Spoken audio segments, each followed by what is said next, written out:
Eh bien salut tout le monde, c'est Deltalk, j'espère que vous allez bien, moi ça va vraiment super bien. Depuis 2015, lorsque je vais au cinéma, lorsque je regarde un film à la télé ou sur Netflix, eh bien à chaque fois je fais un petit résumé et je note ce film. Et donc depuis, je me retrouve avec un carnet avec près de 100 films que j'ai notés et du coup je me suis dit pourquoi pas vous les faire partager sur YouTube. Donc à chaque fois je vais être très bref sur les films et je vais essayer d'être le plus rapide possible pour éviter que ça dure des plombes. Donc on commence avec les films que j'ai vus en début d'année 2015 et on finira avec les derniers films que j'ai vus récemment. On est parti avec les nouveaux héros de Don Hall et de Chris Williams. Alors c'est clairement un film Disney qui possède une très belle animation, les personnages sont très intéressants, notamment le personnage principal, Baymax. Le film est vraiment bien rythmé, moi je l'ai vraiment beaucoup aimé, mais il est un petit peu passé inaperçu en France, c'est dommage. Je lui ai mis 17 sur 20. La nuit au musée 3, le secret des pharaons de Sean Levy. Le film est vraiment classique, voire même trop classique et peu innovant. Les effets sont assez jolis mais la magie n'opère plus trop. Le tout est quand même sauvé par les prestations des acteurs qui sont vraiment toujours sympathiques, j'ai mis 12 sur 20. On continue avec Fast and Furious 7 de James Wan. Alors déjà la bande originale et dans les musiques qui sont dans le film sont vraiment super chouettes et on retrouve un Fast and Furious avec un semblant de scénario qui est totalement absent sur les autres opus de la saga. Et puis aussi Fast and Furious 7 est marqué par la mort de Paul Walker, l'acteur, et donc du coup on a une petite touche d'émotion à la fin du film qui est un vrai plus pour cette œuvre. Il mérite un 15 sur 20. On continue avec Avengers 2, l'ère d'Ultron. Il est clairement bien en dessous du premier que personnellement j'ai adoré. Ça reste un très bon Marvel, un bon film d'action, et le méchant je l'ai trouvé plutôt sympathique. Je lui ai mis également 15 sur 20. Je me demande quand est-ce qu'ils se battent avec le robot quand j'étais petit. Mais oui, mais le 2, je sais pas, moi tout le monde avait dit que c'était le meilleur que le 1, mais non, le 1 il est trop bien. Les Mignons, c'est un dessin animé très sympathique, les personnages sont toujours aussi adorables. Bon, l'histoire est un peu déjà vue, mais elle est plutôt bien ficelée, du coup ça passe bien, j'ai mis 15 sur 20. Tête 2. Alors Tête 2, c'est drôle, l'histoire c'est clairement pas fracassant, il y a beaucoup de références et ça m'a bien plu, mais ça reste quand même de l'humour américain très lourdesque. Je sais pas, ça se dit ça, très Oui, lourdesque. très bon, bien sûr. Ça se dit, ouais. J'ai mis 13 sur 20. Jurassic World de Colin Trevorrow. Les effets spéciaux sont vraiment excellents, je trouve l'histoire super rafraîchissante et en 2015 c'était vraiment une claque visuelle quand je suis allé le voir au cinéma. Bref, Jurassic World j'ai vraiment adoré, ça mérite un 19 sur 20. Les 4 Fantastiques, celui de 2015. Alors dans ce film, clairement tout est raté. Les acteurs sont vraiment au ras des pâquerettes, les effets spéciaux sont clairement les effets spéciaux les plus moches que j'ai vus dans le MCU, et la bataille finale est super grotesque. Bref, j'ai mis 8 sur 20. Ant-Man. Alors Ant-Man, c'est un film efficace mais sans plus. La scène de la baignoire m'avait beaucoup plu lorsque je l'ai regardé, mais je trouve que cet héros est trop proche de Iron Man et Marvel ne lui a laissé vraiment aucune place de s'insérer pleinement dans ce Marvel Cinematic Universe. J'ai mis 13 sur 20. Hitman Agent 47. Alors, le scénario on va pas en parler, le jeu d'acteur non plus, et les scènes d'action sont efficaces mais sans plus, j'ai mis 10 sur 20. Mission Impossible 5 Rogue Nation. C'est rafraîchissant, ça rappelle bien l'été, et les scènes d'action sont plutôt efficaces, j'ai mis 14 sur 20. Seul sur Mars. J'ai beaucoup aimé, je suis pas totalement rentré dans l'histoire et je l'ai trouvé un petit peu long, mais franchement la prestation de Matt Damon rattrape un petit peu le tout. Bref, c'est pas un gros kiff, mais c'est un bon film, il faut savoir le reconnaître. 15 sur 20. Star Wars 7, le réveil de la force. Alors si on voit ce film comme un Star Wars, certes, il est clairement en dessous des autres, étant donné qu'il pompe totalement le récit et le déroulement des scènes d'action que l'on peut voir dans le 4. Mais en dehors que c'est un Star Wars, ça reste un très bon film. Les effets spéciaux sont vraiment sublimes et le jeu d'acteur est très bon, c'est pour ça que j'ai mis 17 sur 20. Babysitting 2. Alors je dois vous dire une chose, j'adore le cinéma de Philippe Lachaud. Certains le détestent, moi je l'adore. Babysitting 2 c'est un film bien moins novateur et innovant que le 1, mais l'humour, franchement, reste très bon dans ce film et j'ai mis 15 sur 20.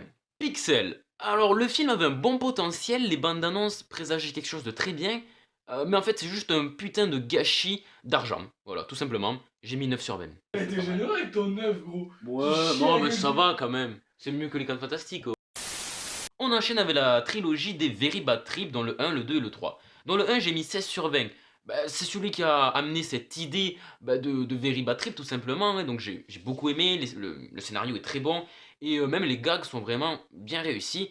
Donc ça mérite cette note. Le 2, ça joue un petit peu sur le 1, mais ça reste encore assez drôle. J'ai mis 15 sur 20. Par contre, le 3, j'ai beaucoup moins aimé. C'est pas non plus un raté, mais je le trouve beaucoup moins efficace dans sa narration. J'ai mis 13 sur 20. Die Hard 4, Retour en enfer. Alors, c'est grotesque, c'est bourrin, Mais les scènes d'action sont vraiment plutôt cool et Bruce Willis s'en sort vraiment à merveille dans ce film. Bon, ça mérite qu'un 11 sur 20, mais ça reste regardable. Batman v Superman, l'aube de la justice. Ce film, je sais pas trop quoi en penser. J'ai mis 14 sur 20, je le trouve sombre, un peu trop lent, mais quand même tout de même réussi. Captain America 3, aussi dit, donc Captain America Civil War. C'est un bon Marvel, c'est très classique, mais il reste super efficace, même si l'histoire est un petit peu tirée par les cheveux, je trouve. Mais bon, ça suit les comics, donc pourquoi pas, j'ai mis 16 sur 20. J'ai bien aimé quand même. Là, je suis un peu négatif, mais j'ai bien aimé. James Bond Spectre. Ce film est chiant, ce film est visuellement pas cool, et les scènes d'action, mais il y en a très peu. Du coup, c'est un James Bond un peu raté, mais ça vaut quand même son petit détour, ça vaut 12 sur 20. Le monde de Dory. Visuellement, c'est très beau, c'est sympathique, mais ça révolutionne rien, mais ça reste un bon film, j'ai bien aimé, bref, 15 sur 20. L'âge de glace 5, les lois de l'univers. Alors, hormis que j'ai vu ce film avec une 3D totalement défectueuse, ben, il était bien, mais la saga commence clairement à s'essouffler, mais l'humour rattrape un petit peu, ça vaut 14 sur 20. Insaisissable, le premier. Ce film m'a vraiment beaucoup plu, j'ai trouvé l'idée sympathique, les effets visuels vraiment réussis, j'ai mis 16 sur 20. Les Visiteurs 3, la révolution. Ce film est une daube, ne le regardez pas. C'est ennuyant, c'est pas drôle, c'est grotesque, le jeu d'acteur est pas terrible. 5 sur 20, c'est le pire film que j'ai vu depuis 2015. C'est généreux quand même. Bon, ça va, j'allais pas mettre 3 pour un film, oh. Les mecs se sont cassés le cul à le faire quand même. Ouais, mais il y avait les costumes, ils valaient le coup, ouais. Les décors, les décors. Le mec, il a mis 5 de costume. Le maquillage, allez, le maquillage était sympa. Comme des bêtes dans le film d'animation, l'idée de base est vraiment pas très originale, le scénario non plus. Bon, ça reste sympathique, j'ai pas envie de le descendre, du coup j'ai quand même mis 12 sur 20. SOS Phantom, donc Ghostbuster en VO, bien évidemment le remake, celui avec les filles. Donc ce film est sans intérêt, le scénario est pas très bon, je trouve qu'il se perd, il veut un coup faire passer pour un film d'horreur, un coup pour une comédie, ça marche pas du tout, Chris Hemsworth est ridicule dans ce film, 10 sur 20. Harry Potter, la saga complète dans les 8 films. Bon, c'est une saga incroyable, tout est parfait dans cet univers. Il y a les notes qui s'affichent là, détaillées pour chacun des films. Voilà, c'est super, et vous n'avez pas besoin de mon avis pour savoir que c'est génial. Camping 3, alors, ça s'essouffle. Franck Dubosc qui est pas terrible dans ce film, l'humour est nul. Bon, il y a Maître Gims au générique, du coup j'ai mis 11 sur 20. Mais bon, c'est peut-être pas un avis très objectif. Bah, tout ça, est-ce Il y que a le Maître fan du Gims. box, à partir du moment où il est sorti de la chatte de sa mère, il s'essoufflait pas déjà? Mec, En vrai, il a fait des mauvais films. Hein. Creed. Alors, ce film a quelques longueurs, mais franchement, il est convaincant. La musique est superbe et les scènes d'action sont vraiment très immersives. 15 sur 20. Insaisissable 2. Alors, il est clairement en dessous du premier. Je trouve les effets de magie, etc. un peu trop dans la démesure, mais l'ensemble reste divertissant. 13 sur 20. Zootopie. Le contexte, les idées, l'animation, c'est excellent. L'histoire est vraiment bien, les personnages sont très travaillés. 18 sur 20. Rogue One, Star Wars Story. C'est du vrai Star Wars. C'est magistral, du début jusqu'à la fin. Bref, ça vaut un 20 sur 20 et c'est le premier 20 sur 20 de cette vidéo. Et pas le dernier. Le livre de la jungle, le remake. Pas besoin de scénario, on va pas se fouler. Qu'est-ce qu'on attend pour faire des rimes? Donc de Jon Favreau. Alors les effets spéciaux sont vraiment très réussis, l'histoire de base est vraiment sympathique, et donc du coup ça en fait un bon film, 15 sur 20. Radin, dans un film de Danny Boone, j'ai l'impression que comme tous les films de Danny Boone, au début il y a une idée originale, mais derrière ça s'essouffle et ça part un petit peu en steak, ça vaut un 11 sur 20. Alibi.com, donc à nouveau un film de Philippe Lachaud, l'humour c'est génial, c'est vraiment l'humour que moi j'adore. L'idée originale est également très très bonne, 17 sur 20. Doctor Strange, à première vue je pensais que ça allait être un film Marvel comme un autre, mais pas du tout, c'est un film qui aborde un ton beaucoup plus sombre, un héros bien plus humain que sorcier, et des effets spéciaux vraiment très convaincants, comme tout le côté un petit peu Inception avec les murs qui se retrouvent au plafond, etc. Bref, c'est très réussi, 16 sur 20. Tous en scène. L'idée de base est vraiment sympathique, mais j'ai trouvé vraiment la mise en scène un peu trop enfantin, 10 sur 20. Logan, un de mes films préférés. Alors déjà, Hugh Jackman est irréprochable, la photographie et les décors de ce film sont vraiment sublimes. J'aime bien parce que c'est un petit peu gore. Ça change des super-héros qu'on a l'habitude de voir et surtout il y a un contexte et tout, des enjeux vraiment très graves. Et ça me plaît, 19 sur 20. X-Men Apocalypse. Alors, j'avais pris une claque avec Days of Future Past et franchement celui-ci est moins bien, mais il reste vraiment assez cool pour un X-Men. J'aime beaucoup le méchant et j'aime également beaucoup la scène d'ouverture qui se déroule en Égypte. Elle prend vraiment aux tripes et j'aime ça. 15 sur 20. Stylé quand même en plus parce que tu retrouves le personnage de Quicksilver. Quicksilver et il est cool. Quicksilver est trop cool. À fond la caisse. C'est un gâchis de scénario parce que l'idée de base est très bonne, mais les acteurs sont vraiment pitoyables, et ça fait pas rire donc ça vaut un 8 sur 20. Vaiana, la légende du bout du monde. À ce jour, ça reste le film d'animation le plus beau que j'ai vu. Malheureusement, je trouve l'histoire et même les personnages assez classiques chez Disney, 14 sur 20. Moi, chez Méchant 3. L'histoire de ce film est vraiment très kitsch. L'humour perd un petit peu en saveur, et là aussi on sent que c'est une saga d'animation qui commence à s'essouffler, 14 sur 20. Power Rangers. Le scénario c'est 0, les acteurs c'est 0, tout ça c'est 0, c'est très mauvais. Ah, j'ai quand même mis 6 sur 20. Parce que j'aime bien les Power Rangers, mais c'est tout. Moi, quand j'étais petit et que j'avais un avis de merde, je trouvais que les Power Rangers c'était à chier déjà. J'aimais bien mon Power Rangers quand j'étais petit. La Belle et la Bête, donc pareil, le remake de Disney. C'est joli, mais j'aime pas. 12 sur 20. C'est avec Emma Watson. Oui. Tu critiques le film de Emma Watson? Non, mais elle est très belle dedans, mais c'est tout. Il y a que ça. Il y a que ça dans ce Tu film. mérites un coup de perche. La planète des singes 3, Suprématie. Les effets spéciaux sont toujours aussi bluffants. L'histoire est vraiment excellente, la photographie, les décors, c'est somptueux. Et franchement, c'est une conclusion vraiment très très pertinente. Une belle conclusion d'une très belle trilogie. 20 sur 20. Cars 3. Il y a de la nostalgie, il y a quelques bonnes idées. Mais c'est tout, il n'y a que ça dans ce film. 11 sur 20. Gangsterdam, une comédie avec Kev Adams. Une comédie qui fait pas rire, qui a un scénario totalement inexistant. J'ai mis 7 sur 20. Ça a l'air mauvais. Mais tu l'as vu ce truc? Non, Mais j'ai pas vu déjà ça. c'est passé inaperçu et je sais pas pourquoi je suis tombé dessus et c'était nul. Tu l'as vu au cinéma? Non, non, non, Ah. surtout pas. Baywatch. Alors Baywatch c'est très mauvais. Déjà il y a Dwayne Johnson plus Zac Efron qui sont clairement les deux pires acteurs de Hollywood à l'heure actuelle.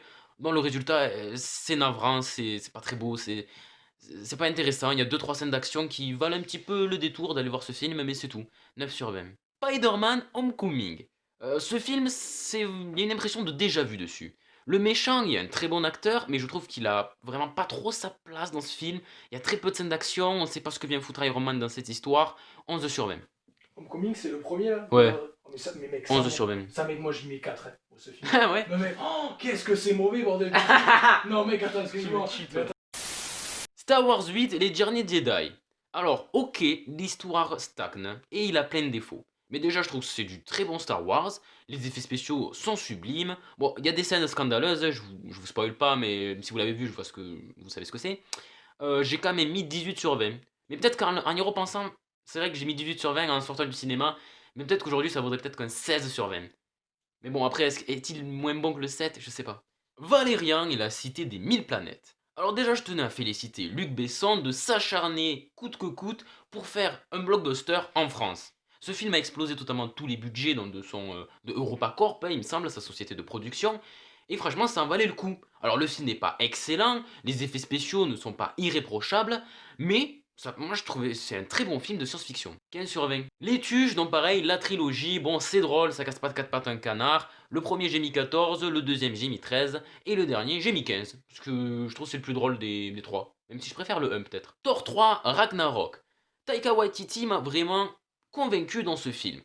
Est-ce que c'est un bon film d'action? Oui. Est-ce que c'est un bon Marvel? Oui. Est-ce que c'est un bon film de super-héros? Pas vraiment, mais par contre c'est une bonne comédie parce qu'il fait vraiment très rire. Et le méchant par contre est très kitsch. C'est dommage. 14 sur 20.